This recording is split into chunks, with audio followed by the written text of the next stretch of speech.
Welcome to Connect Series. Today's theme is Climate Smart Moves, turning signals into strategy. Today we are unpacking how businesses can navigate through climate risk adaptation and emission reduction. We have with us Dr. Mishra sir.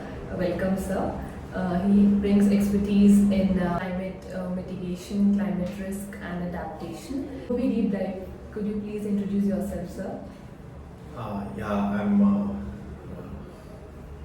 Mishra, and I'm primarily, atmospheric sciences man. I'm ex-Indian Air Force, and I have worked on climate sciences extensively, and now I'm working as now I'm working on the field of climate change mitigation, adaptation, teaching courses on climate change mitigation, adaptation, climate risk, economics of climate change, and also doing a lot of consulting on net zero and climate risk across the entire corporates.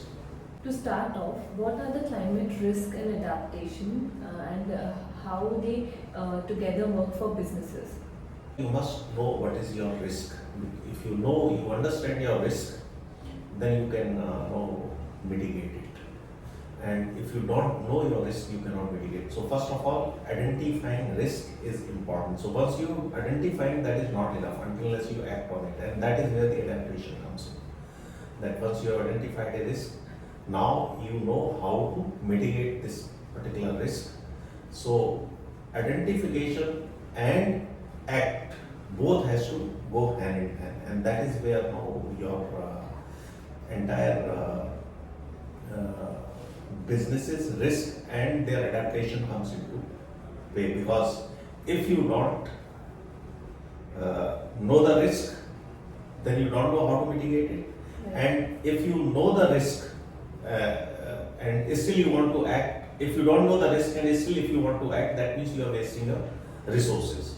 So that is very important initially. So when you are doing any kind of adaptation, risk and adaptation both has to go hand in hand for any business to survive in future.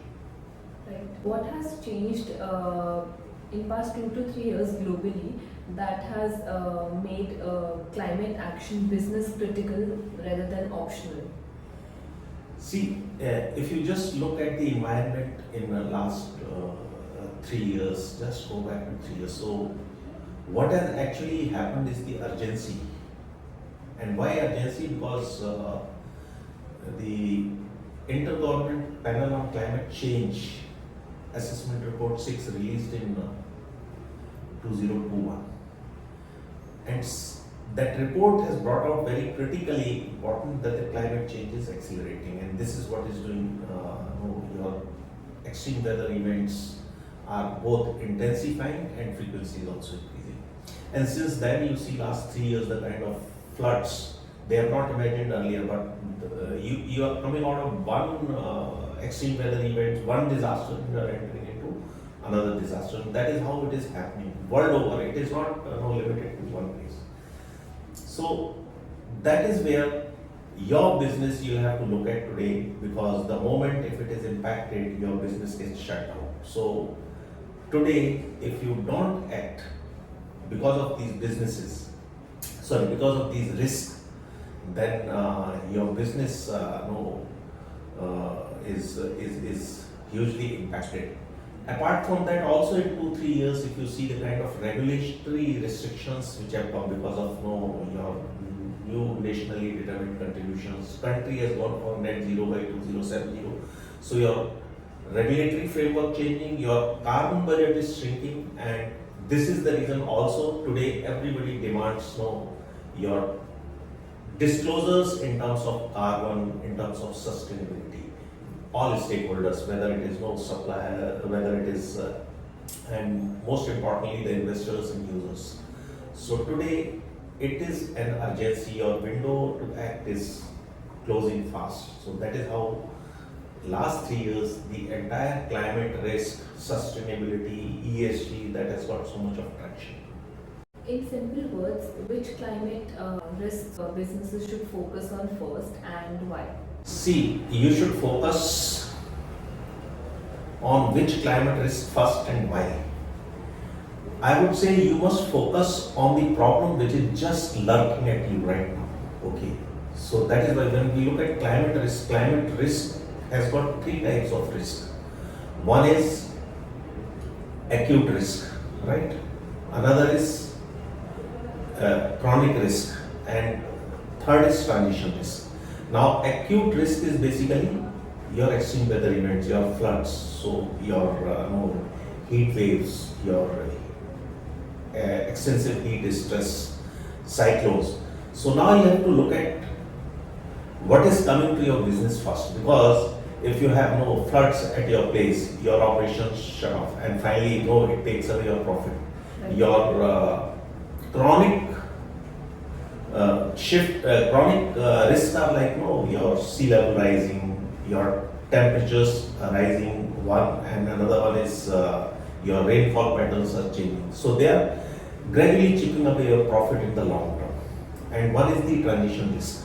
That is whether you have the allowable carbon budget available to you at say 5 years and 10 years from now. So that is where you have to think which. So to my mind, the urgency is to immediately look at your risks which are coming immediately. Those are acute risks, because if your company gets shut off because of and you have to act accordingly. If you identify risk, you act accordingly, because you can make your decision making faster. So it is basically the punches which are coming to you, you handle them first and prepare yourself for tomorrow's fight also.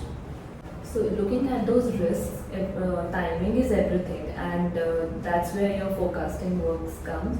So how these climate signals or weather events can turn into small triggers for businesses for stocking up, or maybe stocking up, or maybe shifting their operations rather than just writing reports that sit on shelves.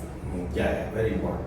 See, the forecasting is very important in the fact, but the problem with forecasting is that you make huge reports and they don't land up in the shelf. So what you have to look at the urgent and immediate climate and weather triggers, because those triggers will make you act immediately.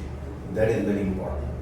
So while forecasting is okay, but forecasting alone, until unless you make that forecasting workable, or you have some action points on that, it will not actually help you. So very important to see these climate triggers, what is coming, these weather patterns changing, and you have to agile and active to meet those. So accordingly, you have to shift your operations. You will have to diversify your supply chains. You'll have to look at, suppose you have a forecast, immediate forecast for a heat stress, excessive heat stress. So what do? You change your shift timings into the working, because so that your public is, your employees are coming and they are having adequate rest and adequate cooling to work with, and your operations are not suffering. So these are the decisions which you have to take immediately. So that is how very important that climate triggers and weather signals which are coming on day to day, you have to alive to those signals and do those kind of changes in your entire operational setup, so that your operations are not impacted. Because finally, if one day your factory is closed, it piles up a lot of losses. So you'll have to look at these very critically, and you'll have to agile with those actions. How should business leaders balance between adaptation and emission reduction without adding complexity? See, there's always been this ये बहस बनी रहती है कि भाई adaptation और mitigation. Emission reductions are basically mitigation strategies. But if you look at, these are of the two faces of the same coin, two sides of the same coin, adaptation and mitigation. And any business leader, when he is doing adaptation, He's also doing a mitigation. And let's not complicate between the two. There are number of processes which you do. There adaptation also, but adaptation is so important that no, adaptation is just saving you from the current this thing. But when we adapt, suppose we are now putting a solar power plant on a rooftop, solar on your factory. What it is doing? It is basically reducing your emissions on one hand, but secondly, whenever there is a heat stress or there is the main grid failures, it is also providing you the light. It is shielding you from the. It is kind of giving you resilience towards your entire operations. So there are a number of things where we miss anything which is nature-based solutions anytime. You are say you are doing rainwater harvesting. So what does it do? Rainwater harvesting, that it is improving your sustainability, it is improving your entire ecosystem. And then when you look at the other aspect of it, you are also storing water, which will come during when you have drought kind of conditions. So it will help you in both ways. So adaptation and mitigation, they go hand in hand, but adaptation gets priority in the sense because you have to deal with the threat which is immediately coming to you. Okay, and there are a number of such examples where adaptation and mitigation they go hand in hand, all nature. So you take any process, adaptation and mitigation, they go hand in hand. So it is not that you need to complicate. They are the same sides of a coin. For a business that's just beginning, what are the practical steps to start? Always small is beautiful. When you are small in a business, then it is very important that you integrate the entire decarbonization processes and sustainability at the beginning itself. It is easy to do it because what you need to do in a small business that you identify your materiality. What is the critical material which you need and which is critical, so that you start working on those particular materials first. So anytime when you are looking at this business, so first you look at those criticality of material. This is the material. So this is my, suppose you are water intensive or suppose you are carbon intensive. If you are carbon intensive, then you look at carbon, how we can also put decarbonization process. Your processes can be more decarbonized gradually. So it is very important that you identify your risk, climate risk, or identify your materiality, critical materials, critical processes in the beginning itself. And you act accordingly, because building initially is very easy in a small business. At the same time, you by looking at this, you can also look at the opportunities which it offers your processes. And secondly, at the same time, today all small businesses, the kind of product which you want to end product which you want to create, are there any government support for such products? What is the demand? So look for PLI schemes in context of India. If you are looking at what is that business today, sustainability is a big issue. Any process when you integrate into this, you are getting adequate attention, adequate money from the government and incentives from the market. So it is very important that when you are small, you start integrating so that you don't have to retrofit in your business later on these initiatives, and you'll end up paying more. And if you don't do it, your business becomes unviable at some point of time as the carbon budget shrinks. Can a single project both reduce emissions and bring resilience? And how does that go in practice?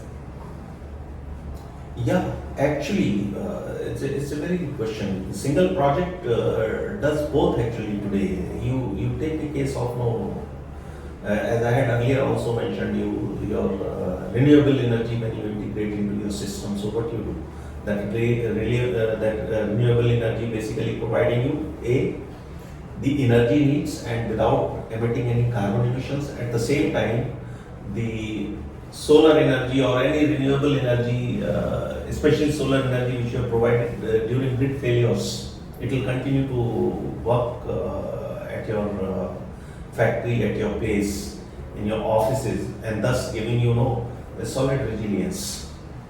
You take any other example. Today, the way a lot of cementitious material is being used in the infrastructure projects. So on a one way, you are using your materials which are decarbonized, and they are also strengthening and making more resilient your infrastructure projects, and that's in a big way it is going all around.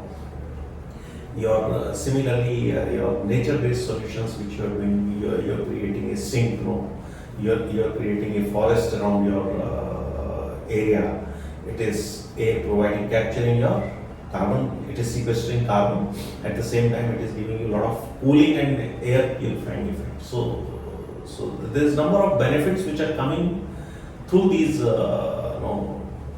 your projects which are providing you both your reduction in carbon emission and your resilience also. And similarly, your I was now reading in Andhra, there are lakhs of hectares they are doing in paddy cultivation. They are drying and wetting process alternately, and that is what is creating huge benefits both in terms of methane reduction and in terms of water conservation, and thus providing both resilience and finally reduction in your GHGs. So this is the number of projects actually, and if you ask me, most of the projects which are in terms of carbon emission, finally they are providing you resilience also, and that is how we say this is very important. Yeah. Thank you so much, sir, for your expertise and time.